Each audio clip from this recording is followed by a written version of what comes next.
Being a canine handler and being part of our canine program is extremely rewarding. One handler is assigned one dog, and they are certified together as a team.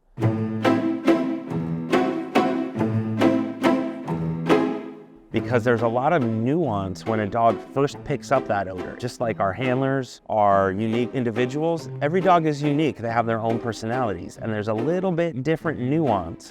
It might be just a little bit of change in the ears, increase in speed of the tail wagging, a head turn. It might be something as subtle as breathing through the nose as opposed to an open mouth. That handler can read that in their specific dog that they're certified to be with, and giving your dog the freedom to go work that odor and putting them in a position for success to find it.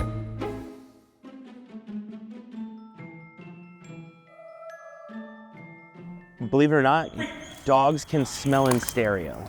So the same way that we hear in stereo, when one little part of target odor that we've trained the dogs to find hits one nostril before the other, their brain is just wired to immediately turn into that and track that to the source.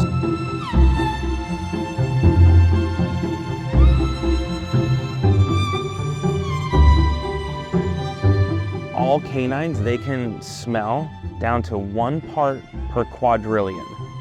So I'm bad at math.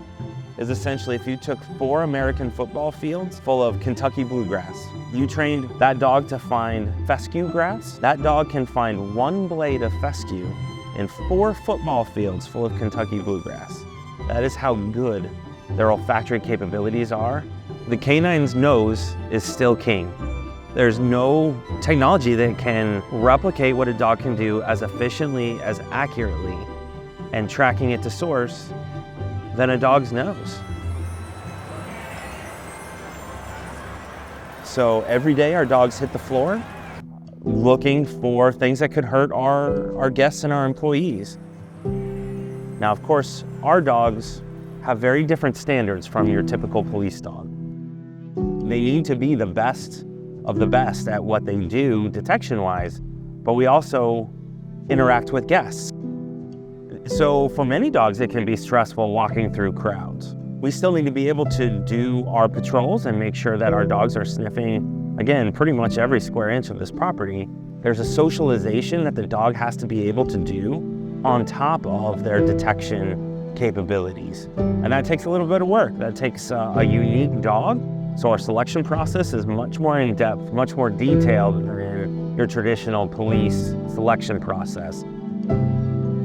We are very proud of our dogs as well as our handlers. And it's easy for us to say we have the best of the best, but we compete in 2 different canine trials every year, specifically in the explosives detection division. And our dogs, since 2016, have brought home the championships every year. And last year was the first time in 30 years of the Las Vegas Metro Police canine trials that one team took 1st, 2nd, and 3rd place.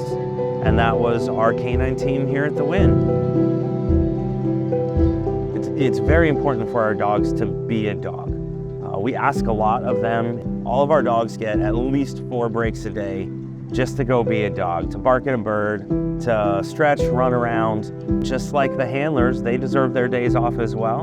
And they deserve to have play times and be able to run around. There are times you may see them out here on the golf course playing a little fetch and enjoying the beauty that we have here on property, because it's important for them to be a dog.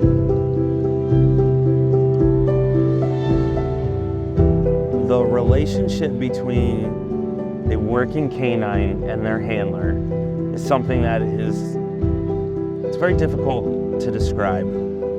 As handlers, we spend more time with our dogs than we do our actual families. We love them, but of course we train hard with them, and we have a job to do. And that really brings a unique relationship between handler and dog. I can tell you from experience, when we're not at work, even on our days off, we're thinking about our dogs and wondering what they're doing and how they're doing. So that relationship is something that is extremely special and hard to replicate.